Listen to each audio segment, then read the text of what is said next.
ನರಕಕ್ಕೆ ಹೋಗುವುದಕ್ಕಿಂತ ಭಯಂಕರವಾದದ್ದು ಬೇರೆ ಯಾವುದೂ ಇಲ್ಲ.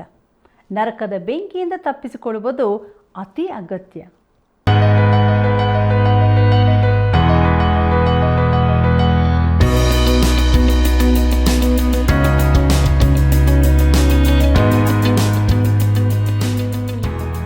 ಆತ್ಮೀಯ ಮಿತ್ರರೇ, ದೈವಾನ್ವೇಷಣೆ ಸತ್ಯವೇದ ಅಧ್ಯಯನ ಕಾರ್ಯಕ್ರಮಕ್ಕೆ ಪ್ರೀತಿಯ ಸುಸ್ವಾಗತ. 81ನೇ ಕೀರ್ತನೆಯು ಗುಡಾರಗಳ ಹಬ್ಬದ ಸುಂದರವಾದ ಚಿತ್ರಣವಾಗಿದೆ. ನ್ಯಾಯಾಧಿಪತಿಗಳು ಎಲ್ಲರೂ ಕೂಡ ದೇವರೆದುರಿಗೆ ನಿಂತು ವಿಚಾರಿಸಲ್ಪಡುವ ದಿನ ಬಂದೇ ಬರುತ್ತದೆ. ಆದ್ದರಿಂದ ನಾವು ಹೇಗೆ ಜೀವಿಸಬೇಕು, ನಾವೇನು ಮಾಡಬೇಕು, ಬನ್ರಿ ಇವತ್ತು ತಿಳಿದುಕೊಳ್ಳೋಣ. ನಮ್ಮ ಇಂದಿನ ಅಧ್ಯಯನವನ್ನು ಈಗ ಪ್ರಾರಂಭಿಸೋಣ. ಸವಿನುಡಿಯು ಜೇನುಕೊಡ, ಅದು ಆತ್ಮಕ್ಕೆ ಸಿಹಿ, ಎಲುಬಿಗೆ ಕ್ಷೇಮ. ಕರ್ತನಲ್ಲಿ ಪ್ರೀತಿಯುಳ್ಳ ಸಹೋದರ ಸಹೋದರಿಯರೇ, ನಮ್ಮ ರಕ್ಷಕನಾದ ಯೇಸು ಕ್ರಿಸ್ತನ ಅತಿ ಪರಿಶುದ್ಧವುಳ್ಳ ನಾಮದಲ್ಲಿ ನಿಮ್ಮೆಲ್ಲರಿಗೂ ನನ್ನ ಹೃದಯಪೂರ್ವಕವಾದ ಪ್ರೀತಿಯ ವಂದನೆಗಳು. ಸತ್ಯವೇದ ಅಧ್ಯಯನದಲ್ಲಿ ನಾವು ಮುಂದೆ ಸಾಗುವ ಹಾಗೆ 81ನೇ ಕೀರ್ತನೆಯನ್ನು ಅಧ್ಯಯನ ಮಾಡೋಣ. ಇದರ ಮುಖ್ಯ ಪ್ರಸ್ತಾಪ ಬಿಡುಗಡೆಯ ಗೀತೆ ಎಂಬುದಾಗಿದೆ. ಪ್ರಿಯರೇ, ಅನೇಕ ಕೀರ್ತನೆಗಳಂತೆ ಇದೂ ಕೂಡ ಹಿಂದಿನ ಕೀರ್ತನೆಗೆ ಸೇರಿಕೊಂಡಂತಿದೆ. ಅಂದರೆ ಸತತವಾದ ಚಿತ್ರಣ ನಮ್ಮೆದುರಿಗಿದೆ. ಹಿಂದಿನ ಕೀರ್ತನೆಯ ಪ್ರಾರ್ಥನೆ ಕ್ರೈಸ್ತರಿಗಾಗಿ ಅಲ್ಲ, ಅದು ಯುಗದ ಕೊನೆಯಲ್ಲಿ ಯಾಕೋಬನಿಗಾಗುವ ಸಂಕಟದ ಸಮಯಕ್ಕಾಗಿ ನಮಗಾಗಿ ಇರುವ ಶ್ರೇಷ್ಠ ಪ್ರಾರ್ಥನೆ ಎಂದರೆ ಕರ್ತನಾದ ಯೇಸುವೆ ಬಾ ಎಂಬುದೇ. ಪ್ರಕಟಣೆ ಪುಸ್ತಕ 22ನೇ ಅಧ್ಯಾಯ 20ನೇ ವಚನದಲ್ಲಿ ಬರೆಯಲ್ಪಟ್ಟದ್ದೇ. ಪ್ರಿಯರೇ, ಅಲ್ಲಿವರೆಗೆ ಆತನ ವಾಕ್ಯವನ್ನು ಹಂಚಲು ನಮಗೆ ಸಹಾಯ ಮಾಡುವಂತೆ ಬೇಡಿಕೊಳ್ಳೋಣ. ಇದು ಆಸಾಫನ ಒಂದು ಗೀತೆಯಾಗಿದೆ. ಕೀರ್ತನೆ 81 ಮೊದಲಿನ 4 ವಚನಗಳನ್ನು ಗಮನಿಸಿರಿ. ಅಲ್ಲಿ ನಾವು ಹೀಗೆ ನೋಡುತ್ತೇವೆ: ನಮಗೆ ಬಲಪ್ರದನಾಗಿರುವ ದೇವರಿಗೆ ಉತ್ಸಾಹ ಧ್ವನಿ ಮಾಡಿರಿ, ಯಾಕೋಬ್ಯರ ದೇವರಿಗೆ ಜಯಘೋಷ ಮಾಡಿರಿ. ರಾಗವನ್ನು ಎತ್ತಿರಿ, ದಮ್ಮಡಿಯನ್ನು ಬಡಿಯಿರಿ, ಇಂಪಾದ ಕಿನ್ನರಿಯನ್ನು ಸ್ವರಮಂಡಲವನ್ನು ಬಾರಿಸಿರಿ. ಅಮಾವಾಸ್ಯೆಯಲ್ಲಿಯೂ ನಮ್ಮ ಉತ್ಸವ ದಿನವಾಗಿರುವ ಪೂರ್ಣಿಮೆಯಲ್ಲಿಯೂ ಕೊಂಬನ್ನು ಊದಿರಿ. ಇದು ಇಸ್ರಾಯೇಲ್ಯರಲ್ಲಿ ಒಂದು ಕಟ್ಟಳೆ, ಇದು ಯಾಕೋಬ್ಯರ ದೇವರು ವಿಧಿಸಿದ್ದು ಎಂಬುದಾಗಿ. ಕರ್ತನಲ್ಲಿ ಪ್ರಿಯರೇ, ಅಮಾವಾಸ್ಯೆಯಂದು ಊದಲ್ಪಡುವ ಕೊಂಬು ಎಂಬುದು ಈ ಭಾಗದ ಕೇಂದ್ರ ವಿಷಯವೆಂದು ನಾನು ನಂಬುತ್ತೇನೆ. ಇದು ಸರಿಯಾದದ್ದು. ಯಾಕಂದರೆ ನೀತಿ ಸೂರ್ಯನು ತನ್ನ ರೆಕ್ಕೆಗಳಲ್ಲಿ ಸ್ವಸ್ಥತೆಯೊಡನೆ ಆಗಮಿಸುವ ಮುನ್ನ ಅಮಾವಾಸ್ಯೆಯ ಚಂದ್ರನು ಉದಯಿಸುತ್ತಾನೆ. ಆತನು ಅವರನ್ನು ಬಿಡಿಸುವುದಕ್ಕಾಗಿ ಬರುತ್ತಿದ್ದಾನೆ. ಇದು ಗುಡಾರಗಳ ಅಂದರೆ ಪರ್ಣಶಾಲೆಗಳ ಹಬ್ಬದ ಸುಂದರವಾದ ಚಿತ್ರಣವಾಗಿದೆ. ವರ್ಷಾರಂಭದಲ್ಲಿ ಇಸ್ರಾಯೇಲ್ಯರು 4 ಹಬ್ಬಗಳನ್ನು ಆಚರಿಸಬೇಕಾಗಿತ್ತು: ಪಸ್ಕ ಹಬ್ಬ, ಪಂಚಾಶತಮ ದಿನದ ಹಬ್ಬ, ಪ್ರಥಮ ಫಲಗಳ ಹಬ್ಬ ಹಾಗೂ ಪರ್ಣಶಾಲೆಗಳ ಹಬ್ಬ. ಪ್ರಿಯರೇ, ಈ ಕೀರ್ತನೆ ಪರ್ಣಶಾಲೆಗಳ ಹಬ್ಬದ ಕುರಿತಾಗಿದೆ. ಅದನ್ನು ತುತ್ತೂರಿಗಳ ಹಬ್ಬವೆಂದೂ ಕರೆಯುತ್ತಾರೆ. ಇದು ಇಸ್ರಾಯೇಲ್ಯರಲ್ಲಿನ ಒಂದು ಕಟ್ಟಳೆ, ಯಾಕೋಬ್ಯರ ದೇವರು ವಿಧಿಸಿದ್ದು ಎಂಬುದಾಗಿ ನೋಡುವಾಗ ಇದು ಮಹಾದಿನ ಭವಿಷ್ಯದಲ್ಲಿ ನೆರವೇರಲಿದೆ. ಕೀರ್ತನೆ 81 8 ಮತ್ತು 9ನೇ ವಚನವನ್ನು ಗಮನಿಸಿರಿ. ಅಲ್ಲಿ ನಾವು ಹೀಗೆ ನೋಡುತ್ತೇವೆ: ನನ್ನ ಜನರೇ ಕೇಳಿರಿ, ಖಂಡಿತವಾಗಿ ಹೇಳುತ್ತೇನೆ, ಇಸ್ರಾಯೇಲ್ಯರೇ ಕಿವಿಗೊಟ್ಟರೆ ಎಷ್ಟೋ ಒಳ್ಳೆಯದು. ನಿಮ್ಮಲ್ಲಿ ಅನ್ಯ ದೇವತೆಗಳು ಇರಬಾರದು, ಪರರ ದೇವತೆಗಳನ್ನು ಪೂಜಿಸಬಾರದು ಎಂಬುದಾಗಿ. ಕರ್ತನಲ್ಲಿ ಪ್ರಿಯರೇ, ಕರ್ತನು ಹಿಂದಿನದನ್ನು ಅವರಿಗೆ ಜ್ಞಾಪಿಸುತ್ತಾನೆ. ಕೀರ್ತನೆ 81 10ನೇ ವಚನ ಹೀಗೆ ಹೇಳುತ್ತದೆ: ನಿಮ್ಮನ್ನು ಐಗುಪ್ತದಿಂದ ಕರೆತಂದ ಯೆಹೋವನೆಂಬ ನಾನೇ ನಿಮ್ಮ ದೇವರು, ಅಗಲವಾಗಿ ಬಾಯಿದಿರಿರಿ, ಅದನ್ನು ತುಂಬಿಸುವೆನು ಅಂದೆನು ಎಂಬುದಾಗಿ. ಪ್ರೀತಿಯುಳ್ಳ ದೇವಜನರೇ, ಇದು ಇಸ್ರಾಯೇಲ್ಯರಿಗೆ ಮಾಡಿದ ವಾಗ್ದಾನ. ನಾವು ಅದನ್ನು ಹಾಗೆಯೇ ಬಿಡೋಣ. ಆದರೆ ಈ ವಚನದಲ್ಲಿ ನಮಗೊಂದು ಆತ್ಮೀಕ ಪಾಠವಿದೆ. ದೇವರು ನನ್ನನ್ನು ಐಗುಪ್ತದಿಂದ ಕರೆತರಲಿಲ್ಲ, ಆದರೆ ಪಾಪದಿಂದ ರಕ್ಷಿಸಿದನು. ಅದೇ ಈ ಲೋಕದ ಐಗುಪ್ತ. ಈಗ ದೇವರು ಹೇಳುತ್ತಿದ್ದಾನೆ, ಅಗಲವಾಗಿ ಬಾಯಿದೆರೀರಿ, ಅದನ್ನು ತುಂಬಿಸುವೆನು. ಆತ್ಮಿಕ ಆಶೀರ್ವಾದಗಳಿಂದ ಮಾತನಾಡಿದ್ದಾನೆ. ಆತನು ನನಗೆ ಒಳ್ಳೆಯವನಾಗಿದ್ದನು. ಮುಂದಕ್ಕೆ ನೋಡೋಣ. ಕೀರ್ತನೆ 81 11ನೇ ವಚನವನ್ನು. ಅಲ್ಲಿ ಹೀಗೆ ಬರುತ್ತದೆ: ಆದರೆ ನನ್ನ ಜನರು ನನ್ನ ಮಾತು ಕೇಳಲಿಲ್ಲ, ಇಸ್ರಾಯೇಲ್ಯರು ನನಗೆ ಸಮ್ಮತಿಸಲಿಲ್ಲ ಎಂಬುದಾಗಿ. ಪ್ರೀತಿಯುಳ್ಳ ದೇವಜನರೇ, ಅಥವಾ ಇಸ್ರಾಯೇಲಿಗೆ ನಾನು ಬೇಕಾಗಿಲ್ಲ, ಅವರು ಇನ್ನೂ ದೇವರ ಕಡೆಗೆ ತಿರುಗಲಿಲ್ಲ. ದೇವರೊಂದಿಗೆ ಸಂಬಂಧದ ಕುರಿತು ನೋಡಿದರೆ ಇಸ್ರಾಯೇಲರಿಗೂ ಅರಬರಿಗೂ ವ್ಯತ್ಯಾಸವೇ ಇಲ್ಲ, ಮತ್ತು ಆ ಪ್ರದೇಶಕ್ಕೂ ಇತರ ಯಾವ ಪ್ರದೇಶಕ್ಕೂ ವ್ಯತ್ಯಾಸವೂ ಇಲ್ಲ. ಪ್ರೀತಿಯುಳ್ಳ ದೇವಜನರೇ, ಮುಂದಕ್ಕೆ ನಾವು 82ನೇ ಕೀರ್ತನೆಯನ್ನು ಅಧ್ಯಯನ ಮಾಡೋಣ. ಇದರ ಮುಖ್ಯ ಪ್ರಸ್ತಾಪ ತನ್ನ ಜನರ ನ್ಯಾಯಾಧಿಪತಿಗಳನ್ನು ದೇವರು ದಂಡಿಸುತ್ತಾನೆ ಎಂಬುದಾಗಿದೆ. ಪ್ರಿಯರೇ, ಈ ಕೀರ್ತನೆಯು ತಪ್ಪಾಗಿ ಅರ್ಥೈಸಲ್ಪಟ್ಟಿರುತ್ತದೆ. ಕ್ರಿಸ್ತನ ದೈವತ್ವವನ್ನು ಒಪ್ಪದ ವಿಮರ್ಶಕನು ಈ ಕೀರ್ತನೆಯನ್ನು ಅಪಹಾಸ್ಯ ಮಾಡಬಹುದು. ದೇವರ ಲೋಕದ ಜನರಾದ ಇಸ್ರಾಯೇಲ್ಯರ ಭವಿಷ್ಯದ ಕುರಿತಾದ ಇನ್ನೊಂದು ಪ್ರವಾದನಾತ್ಮಕ ಕೀರ್ತನೆ ಇದಾಗಿದೆ. ಈ ಸಂಬಂಧವಾಗಿ ಕರ್ತನ ಮಹಿಮೆಯನ್ನು ನೋಡುತ್ತೇವೆ. ಈ ಎರಡೂ ಜೊತೆಗೂಡಿದಾಗ ಅದ್ಭುತವಾಗಿರುತ್ತದೆ. ಪ್ರಿಯರೇ, ಸಂಕಟ ಕಾಲದಲ್ಲಿ ದೇವರು ನಂಬಿಗಸ್ತ ಶೇಷ ಜನರನ್ನು ರಕ್ಷಿಸುವಾಗ ಆತನು ಮಾಡುವ ನ್ಯಾಯತೀರ್ಪು, ವಿಧಿಸುವ ದಂಡನೆಗಳ ಪ್ರವಾದನಾತ್ಮಕ ವಿವರವನ್ನು ಇದು ಒದಗಿಸುತ್ತದೆ. ಅದೇ ಮಟ್ಟದಲ್ಲಿ ಈ ಕೀರ್ತನೆ ಆರಂಭವಾಗುತ್ತದೆ. ಕೀರ್ತನೆ 82 1ನೇ ವಚನವನ್ನು ಗಮನಿಸಿರಿ. ಅಲ್ಲಿ ನಾವು ಹೀಗೆ ನೋಡುತ್ತೇವೆ: ದೇವರು ತನ್ನ ಸಭೆಯಲ್ಲಿ ನಿಂತುಕೊಂಡವನಾಗಿ ದೇವರುಗಳೊಳಗೆ ನ್ಯಾಯ ವಿಧಿಸುತ್ತಾನೆ ಎಂಬುದಾಗಿ. ಪ್ರಿಯರೇ, ದೇವರು ಬಲಿಷ್ಠರ ಸಭೆಯಲ್ಲಿ ನಿಂತುಕೊಂಡು ಎಂಬುದಾಗಿ ನೋಡುವಾಗ ಇದು ಇನ್ನೂ ಸಂಭವಿಸಿಲ್ಲ. ಆದರೆ 1000 ವರ್ಷದ ಆಳಿಕೆಯಲ್ಲಿ ಆತನು ನಿಂತುಕೊಳ್ಳುತ್ತಾನೆ. ಕರ್ತನಲ್ಲಿ ಪ್ರಿಯರೇ, ಆತನು ದೇವರುಗಳೊಳಗೆ ನ್ಯಾಯ ವಿಧಿಸುತ್ತಾನೆ. ಈ ದೇವರುಗಳೆಂದರೆ ಯಾರು? ಮುಂದಕ್ಕೆ ನೋಡೋಣ. ಕೀರ್ತನೆ 82 2ನೇ ವಚನ ಹೀಗೆ ಹೇಳುತ್ತದೆ: ನೀವು ಅನ್ಯಾಯವಾಗಿ ತೀರ್ಪು ಕೊಡುವುದು, ದುಷ್ಟರಿಗೆ ಮುಖದಾಕ್ಷಿಣ್ಯ ತೋರಿಸುವುದು ಇನ್ನೆಷ್ಟರವರೆಗೆ ಎಂಬುದಾಗಿ. ಪ್ರೀತಿಯುಳ್ಳ ಸಹೋದರ ಸಹೋದರಿಯರೇ, ಈ ವಚನವನ್ನು ನಾವು ಅರ್ಥ ಮಾಡಿಕೊಳ್ಳುವುದು ಅಗತ್ಯವಾಗಿದೆ. ದೇವರುಗಳೆಂದರೆ ಯಾರೆಂದು ಗಮನಿಸಿರಿ. ದೇವರು ನ್ಯಾಯಾಧಿಪತಿಗಳನ್ನು ದೇವರುಗಳೆಂದು ಕರೆಯುತ್ತಾನೆ, ಯಾಕಂದರೆ ಅವರು ಆತನ ಪ್ರತಿನಿಧಿಗಳಾಗಿರುತ್ತಾರೆ. ಕೀರ್ತನೆ 82 3 ಮತ್ತು 4ನೇ ವಚನಗಳನ್ನು ಗಮನಿಸಿರಿ. ಅಲ್ಲಿ ನಾವು ಹೀಗೆ ನೋಡುತ್ತೇವೆ: ಕುಗ್ಗಿದವರ ಮತ್ತು ಅನಾಥರ ನ್ಯಾಯವನ್ನು ಸ್ಥಾಪಿಸಿರಿ, ದುಃಖಿತರ ಮತ್ತು ದರಿದ್ರರ ನೀತಿಯನ್ನು ಉಳಿಸಿರಿ, ಕುಗ್ಗಿದವರನ್ನು ಬಡವರನ್ನು ದುಷ್ಟರ ಕೈಯಿಂದ ಬಿಡಿಸಿ ರಕ್ಷಿಸಿರಿ ಎಂಬುದಾಗಿ. ಕರ್ತನಲ್ಲಿ ಪ್ರಿಯರೇ, ಕರ್ತನಾದ ಯೇಸು ಕ್ರಿಸ್ತನು ಈ ಲೋಕದ ನ್ಯಾಯಾಧಿಪತಿಯಾಗಿ ಬರುವಾಗ ಆತನು ಬಡವರ, ಅನಾಥರ, ಹಿಂಸೆಗೊಳಗಾದವರ, ಕೊರತೆಯಲ್ಲಿರುವವರ ಪರವಾಗಿ ಇರುತ್ತಾನೆ. ಮರಣದಂಡನೆಗೆ ವಿರುದ್ಧವಾದ ಒಂದು ವಾದವೇನೆಂದರೆ, ಐಶ್ವರ್ಯವಂತರು ತಮ್ಮ ಅಪರಾಧಿಗಳಿಗೆ ತಕ್ಕ ದಂಡವನ್ನು ತೆರುವುದಿಲ್ಲ, ಬಡವರು ಪೂರ್ತಿ ತೆರಬೇಕಾಗುತ್ತದೆ. ಈ ರೀತಿಯ ಅಸಮಾನತೆ ಇರುವುದರಿಂದ ಈ ಮರಣದಂಡನೆ ಶಿಕ್ಷೆಯನ್ನು ರದ್ದುಗೊಳಿಸಬೇಕೆಂಬುದು ಅವರ ವಾದ. ದೇವರು ನ್ಯಾಯಾಧೀಶರುಗಳಿಗೆ ಹೇಳುತ್ತಾನೆ: ನೀವು ಬಡವರನ್ನು, ಅನಾಥರನ್ನು ಬೆಂಬಲಿಸಬೇಕು. ಬಡವರಿಗೆ ಸಮಾನ ನ್ಯಾಯ ಕೊಡಬೇಕೆಂಬ ವಾದ ಹೊಸದಲ್ಲ, ಅದು ಕೀರ್ತನೆಯಷ್ಟೇ ಹಳೆಯದು. ಕರ್ತನಾದ ಯೇಸು ಮೆಸ್ಸಿಯನಾಗಿ ಈ ಲೋಕವನ್ನಾಳುವಾಗ ಆತನು ಬಡವರನ್ನೂ ಅನಾಥರನ್ನೂ ಕಾಯುತ್ತಾನೆ.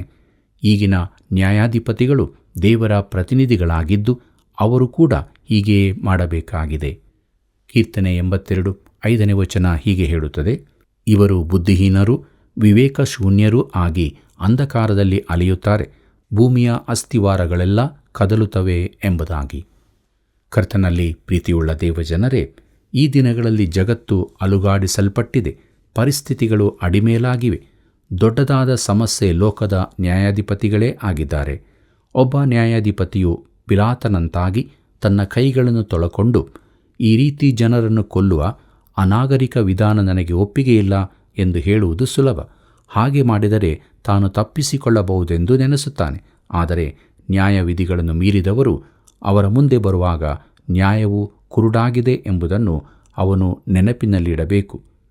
ಒಬ್ಬ ಶ್ರೀಮಂತನು ಮರಣದಂಡನೆಗೆ ಯೋಗ್ಯನೆಂದು ಕಂಡುಬಂದರೆ ಅದೇ ರೀತಿಯ ತಪ್ಪು ಮಾಡಿದ ಒಬ್ಬ ಬಡವನಿಗೆ ಕೊಡುವಂತೆಯೇ ಆ ಶ್ರೀಮಂತನಿಗೂ ಶಿಕ್ಷೆ ವಿಧಿಸತಕ್ಕದ್ದು. ಆದರೆ ದುರದೃಷ್ಟವಶಾತ್ ಬಹು ಸ್ವಲ್ಪ ಮಂದಿ ಶ್ರೀಮಂತರು ತಮ್ಮ ಅಪರಾಧಗಳಿಗಾಗಿ ಶಿಕ್ಷಿಸಲ್ಪಡುತ್ತಾರೆ. ಕೀರ್ತನೆ 82 6ನೇ ವಚನವನ್ನು ಗಮನಿಸಿರಿ. ಅಲ್ಲಿ ನಾವು ಹೀಗೆ ನೋಡುತ್ತೇವೆ: ನೀವು ದೇವರುಗಳು, ಎಲ್ಲರೂ ಪರಾತ್ಮರದ ಮಕ್ಕಳು ಎಂದು ನಾನು ಹೇಳಿದೆನು ಎಂಬುದಾಗಿ. ಪ್ರೀತಿಯುಳ್ಳ ದೇವಜನರೇ, ಇದರ ಅರ್ಥವೇನು? ಯಹೂದ್ಯರು ತಮ್ಮ ದೈವತ್ವವನ್ನು ಪ್ರಶ್ನಿಸಿದಾಗ ಯೇಸು ಈ ವಚನವನ್ನು ಹೇಳಿದನು. ಆತನು ತನ್ನನ್ನು ದೇವರನ್ನಾಗಿ ಮಾಡಿಕೊಂಡು ದೇವದೂಷಣೆ ಮಾಡಿದನೆಂದು ಅವರು ಆಪಾದಿಸಿದರು. ಯೋಹಾನ ಬರೆದ ಸುವಾರ್ತೆ 10ನೇ ಅಧ್ಯಾಯ 33ನೇ ವಚನದಿಂದ 37ನೇ ವಚನದವರೆಗೆ ಓದುವಾಗ ಹೀಗೆ ನೋಡುತ್ತೇವೆ: ಯಹೂದ್ಯರು, ನಾವು ನಿನ್ನ ಮೇಲೆ ಕಲ್ಲೆಸೆಯುವುದು ಒಳ್ಳೆಯ ಕಾರ್ಯದ ದಿಸೆಯಿಂದಲ್ಲ, ದೇವದೂಷಣೆಯ ದಿಸೆಯಿಂದಲೂ ನೀನು ಮನುಷ್ಯನಾಗಿದ್ದು ನಿನ್ನನ್ನು ನೀನೇ ದೇವರನ್ನಾಗಿ ಮಾಡಿಕೊಳ್ಳುವುದರ ದಿಸೆಯಿಂದಲೂ ನಿನ್ನ ಮೇಲೆ ಕಲ್ಲೆಸೆಯುತ್ತೇವೆ ಅಂದರು. ಅದಕ್ಕೆ ಯೇಸು, ನೀವು ದೇವರುಗಳೇ ಎಂದು ನಾನು ಹೇಳಿದೆ ಎಂಬುದಾಗಿ ನಿಮ್ಮ ಧರ್ಮಶಾಸ್ತ್ರದಲ್ಲಿ ಬರೆದದೆಯಲ್ಲ?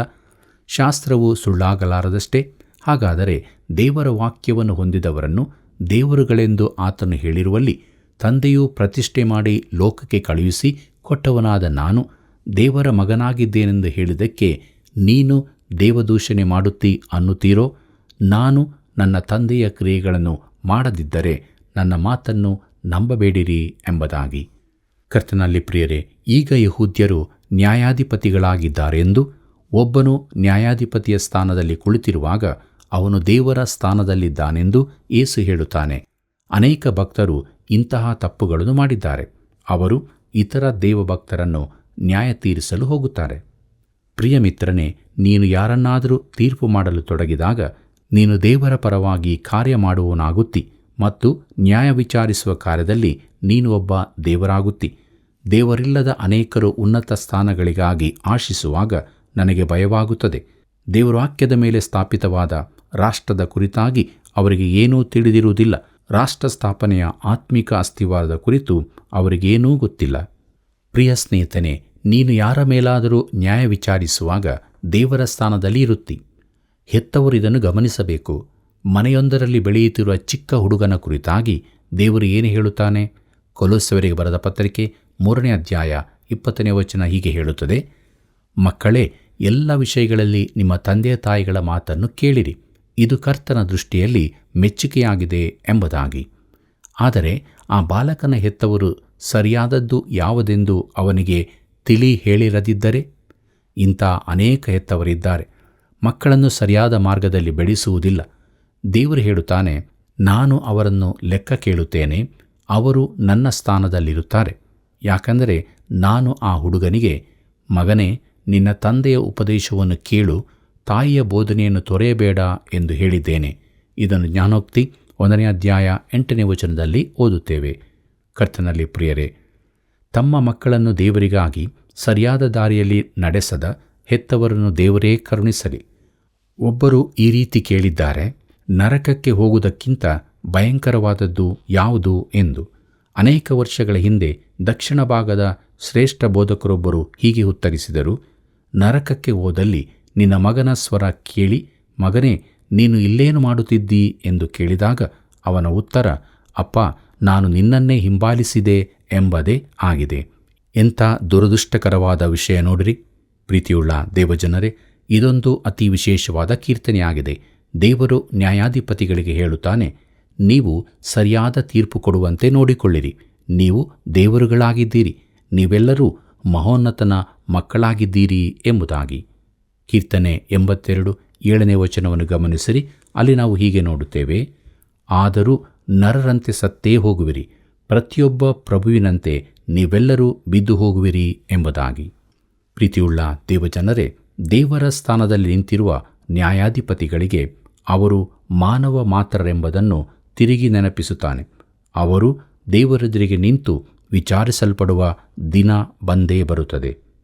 ಕೀರ್ತನೆ 82 8ನೇ ವಚನ ಹೀಗೆ ಹೇಳುತ್ತದೆ, ದೇವರೇ, ಏಳು, ಭೂಲೋಕದಲ್ಲಿ ನ್ಯಾಯವನ್ನು ಸ್ಥಾಪಿಸು, ನೀನು ಎಲ್ಲ ಜನಾಂಗಗಳ ಒಡೆಯನು ಅಲ್ಲವೋ ಎಂಬುದಾಗಿ. ಪ್ರೀತಿಯುಳ್ಳ ಸಹೋದರ ಸಹೋದರಿಯರೇ, ಇದು ಇಸ್ರಾಯೇಲ್ ಜನಾಂಗದ ಪ್ರಾರ್ಥನೆಯಾಗಿದೆ. ನಾನು ಆ ಪ್ರಾರ್ಥನೆಯಲ್ಲಿ ಸೇರಿಕೊಳ್ಳುವ ಮನಸ್ಸಾಗುತ್ತದೆ. ದೇವರೇ, ಈ ಭೂಮಿಗೆ ನ್ಯಾಯ ತೀರಿಸು. ದೇವರೇ, ನೀನು ಎಲ್ಲ ಜನಾಂಗಗಳನ್ನು ಹೊಂದಲಿಕ್ಕಿದ್ದಿ. ಈ ಭೂಮಿ ನಿನ್ನದು, ನೀನೇ ಅದಕ್ಕೆ ನ್ಯಾಯ ತೀರಿಸು. ಕರ್ತನಲ್ಲಿ ಪ್ರಿಯರೇ, ನಾವು ಜೀವಿಸುವ ಈ ದಿನಗಳಲ್ಲಿ ನಾವೆಲ್ಲರೂ ಈ ಪ್ರಾರ್ಥನೆ ಮಾಡಬಹುದು. ಕರ್ತನಲ್ಲಿ ಪ್ರಿಯರೇ, ದೇವರ ಕೃಪೆಯಿಂದ 82ನೇ ಕೀರ್ತನೆಯ ಅಧ್ಯಯನವನ್ನು ನಾವು ಮಾಡಿ ಮುಗಿಸಿದ್ದೇವೆ. ಮುಂದಕ್ಕೆ ನಾವು 83ನೇ ಕೀರ್ತನೆಯನ್ನು ಅಧ್ಯಯನ ಮಾಡೋಣ. ಇದರ ಮುಖ್ಯ ಪ್ರಸ್ತಾಪ ನ್ಯಾಯದಂಡನೆಗಾಗಿ ಕೂಗು ಎಂಬುದಾಗಿದೆ. ಕರ್ತನಲ್ಲಿ ಪ್ರಿಯರೇ, ಇದು ಕೂಡ ಆಸಾಫನ ಕೀರ್ತನೆ. ಆಸಾಫನ ಕೀರ್ತನೆಗಳ ಸಾಲಿನಲ್ಲಿ ಇದು ಕೊನೆಯದು ಮತ್ತು ಸ್ವಲ್ಪ ಸಮಸ್ಯೆಯ ತರಹದ್ದು. ಇದನ್ನು ಇಸ್ರಾಯೇಲ್ಯರ ಚರಿತ್ರೆಯಲ್ಲಿ ಎಲ್ಲಿಯೂ ಹೊಂದಲಿಕ್ಕೆ ಆಗುವುದಿಲ್ಲ. ನಮಗೂ ಆಗದ್ದರಿಂದ ಕೇವಲ ಊಹೆ ಮಾತ್ರ ಮಾಡಬಹುದಷ್ಟೇ. ಕೆಲವು ನೆನೆಸಲಾಗದ ಊಹೆಗಳನ್ನು ಮಾಡಲಾಗಿದೆ. ಇದು ಸೇಡಿಗಾಗಿ ಕೇಳಿಕೊಳ್ಳುವ ಕೀರ್ತನೆಯಾಗಿದೆ. ನ್ಯಾಯಕ್ಕಾಗಿ ಕೂಗು ಇದೆ. ದೇವರು ತನ್ನ ಜನರನ್ನು ಅವರ ವೈರಿಗಳಿಂದ ಬಿಡಿಸಬೇಕೆಂದು ಕೀರ್ತನೆಗಾರನು ಬೇಡಿಕೊಳ್ಳುತ್ತಾನೆ. ಕೀರ್ತನೆ 83 ಮೊದಲಿನ 2 ವಚನಗಳನ್ನು ಗಮನಿಸಿರಿ. ದೇವರೇ, ಸುಮ್ಮನಿರಬೇಡ, ನಿಶ್ಚಿಂತನಾಗಿ ಮೌನದಿಂದಿರಬೇಡ. ಸ್ವಾಮಿ, ನೋಡು, ನಿನ್ನ ಶತ್ರುಗಳು ಘೋಷಿಸುತ್ತಾರೆ, ನಿನ್ನ ದ್ವೇಷಿಗಳು ತಲೆ ಎತ್ತಿದ್ದಾರೆ ಎಂಬುದಾಗಿ. ಪ್ರೀತಿಯುಳ್ಳ ದೇವಜನರೇ, ಇಲ್ಲಿನ ವೈರಿಗಳು ಯಾರೇ ಆಗಿದ್ದರೂ ಅವರು ದೇವರನ್ನು ದ್ವೇಷ ಮಾಡುವವರು. ವೈರಿಗಳು ಯಾವಾಗಲೂ ಈ ಸ್ವಭಾವದವರೇ ಅಲ್ಲವೋ? ಕೀರ್ತನೆ 83 3 ಮತ್ತು 4 ವಚನಗಳನ್ನು ಗಮನಿಸಿರಿ. ಅಲ್ಲಿ ಹೀಗೆ ಬರೆದದೆ: ಅವರು ನಿನ್ನ ಪ್ರಜೆಗಳಿಗೆ ವಿರೋಧವಾಗಿ ಒಳಸಂಚು ಮಾಡಿ ನಿನ್ನ ಮರೆಹೊಕ್ಕವರನ್ನು ಕೆಡಿಸಬೇಕೆಂದು ಆಲೋಚಿಸಿ, ಬನ್ನಿರಿ, ಅವರು ಜನಾಂಗವಾಗಿ ಉಳಿಯದಂತೆಯೂ ಇಸ್ರಾಯೇಲೆಂಬ ಹೆಸರು ಅಳಿದು ಹೋಗುವಂತೆಯೂ ಅವರನ್ನು ಸಂಹರಿಸೋಣ ಅಂದುಕೊಳ್ಳುತ್ತಾರೆ ಎಂಬುದಾಗಿ. ಕರ್ತನಲ್ಲಿ ಪ್ರಿಯರೇ, ಇದು ಇಸ್ರಾಯೇಲ್ ಜನಾಂಗವನ್ನು ನಾಶ ಮಾಡಲು ಯೋಚಿಸಿದವರ ಕುರಿತಾದದ್ದು. ಈ ಕೀರ್ತನೆಯನ್ನು ಯೆಹೋಷಾಫಾಟನ ಕಾಲಾವಧಿಗೆ ಹೋಲಿಸುವವರಿದ್ದಾರೆ. ಇತರರು ಚರಿತ್ರೆಯ ಮೇಲೆ ಬೇರೆ ಭಾಗಗಳಿಗೆ ಹೊಂದಿಸಲೆತ್ನಿಸಿದ್ದಾರೆ. ನಾವು ಗಮನಿಸತಕ್ಕ ಪ್ರಮುಖ ಅಂಶವೆಂದರೆ ದೇವ ವಿರೋಧಿಗಳು ಆತನ ಕಡೆಗಿನ ತಮ್ಮ ದ್ವೇಷವನ್ನು ತೋರಿಸಿದ್ದಾರೆ ಎಂಬುದೇ. ಮುಂದಿನ ಕೀರ್ತನೆಯ ಭಾಗವು ಚರಿತ್ರೆಯ ಯಾವ ಭಾಗಕ್ಕೂ ಹೊಂದಿಕೆಯಾಗುವುದು ಬಹಳ ಕಷ್ಟ. ಕೀರ್ತನೆ 83 5ನೇ ವಚನದಿಂದ 8ನೇ ವಚನದವರೆಗೆ ಗಮನಿಸಿರಿ.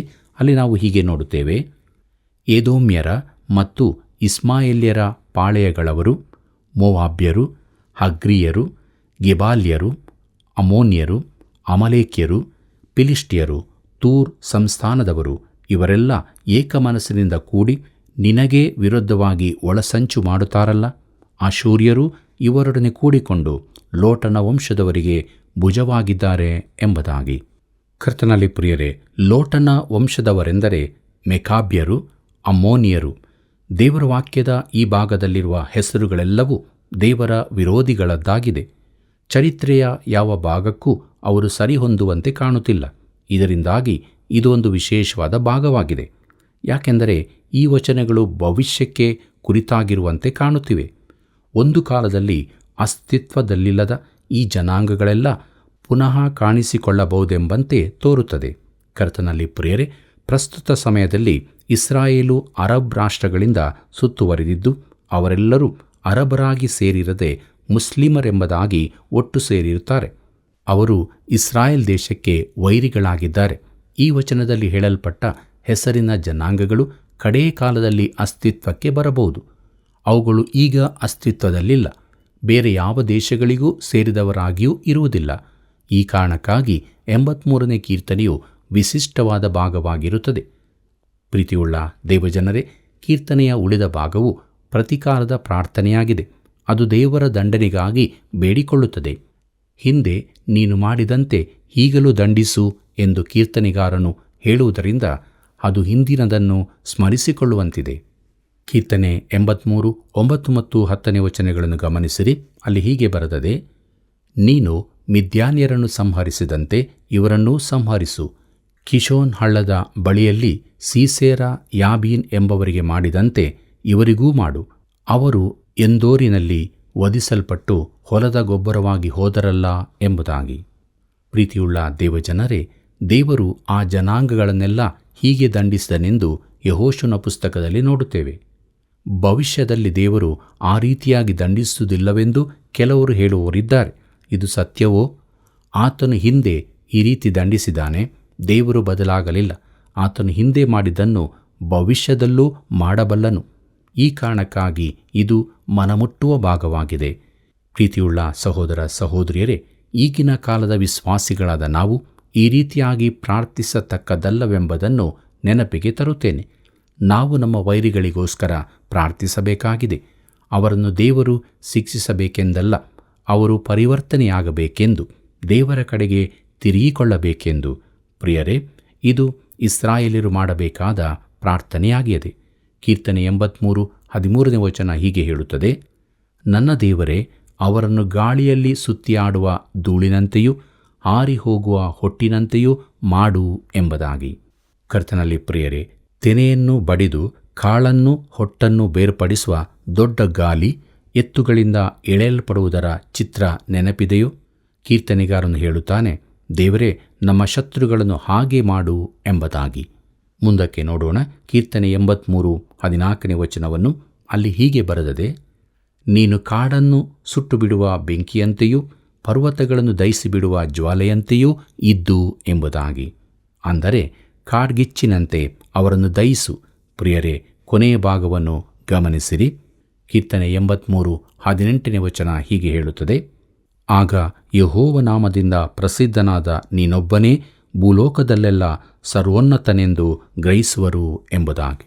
ಪ್ರೀತಿಯುಳ್ಳ ದೇವಜನರೇ, ದೇವರು ನ್ಯಾಯ ತೀರ್ಪು ದಂಡನೆಗಳನ್ನು ಮಾಡುವಾಗ ಮಾತ್ರವೇ ಈ ಲೋಕವು ಆತನನ್ನು ನಿಜವಾದ ದೇವರೆಂಬುದಾಗಿ ಗ್ರಹಿಸಿಕೊಳ್ಳುತ್ತದೆ. ದೇವರ ಒಳ್ಳೆಯತನವು ಮಾನವರನ್ನು ಪಶ್ಚಾತ್ತಾಪಕ್ಕೆ ನಡೆಸಬೇಕಾಗಿತ್ತು, ಆದರೆ ಹಾಗಾಗಲಿಲ್ಲ.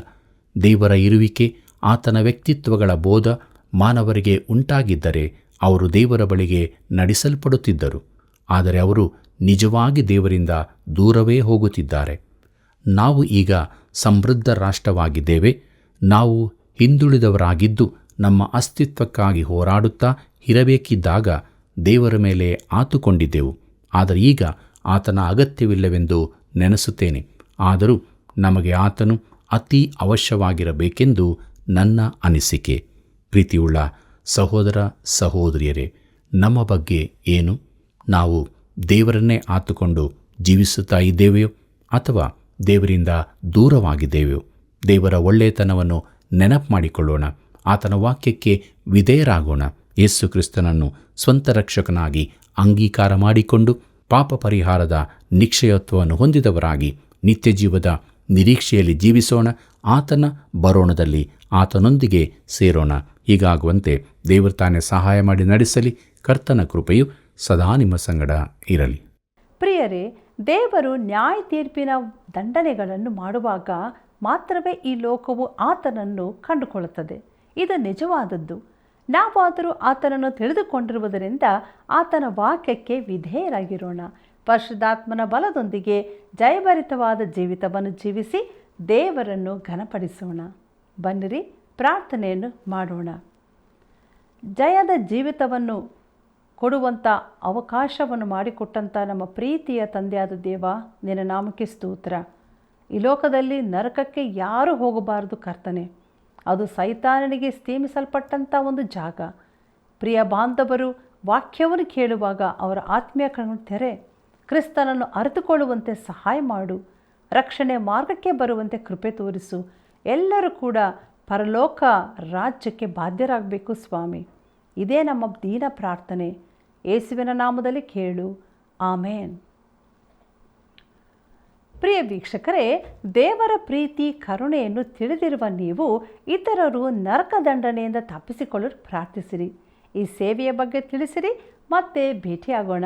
ವಂದನೆಗಳು.